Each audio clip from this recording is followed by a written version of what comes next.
Hi everyone, I will show you how to use layout for Instagram. First of all, open the Instagram app, swipe right. Now tap the layout icon in the left. If you tap the layout button to take a series of the photos with your camera, or tap the plus icon in the bottom left to select from pictures from your gallery. When you are done, then tap the tick at the bottom. If there is a problem with this video, so ask in the comment.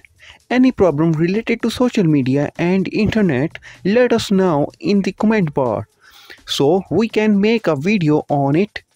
Please like this video and press the bell icon for any update.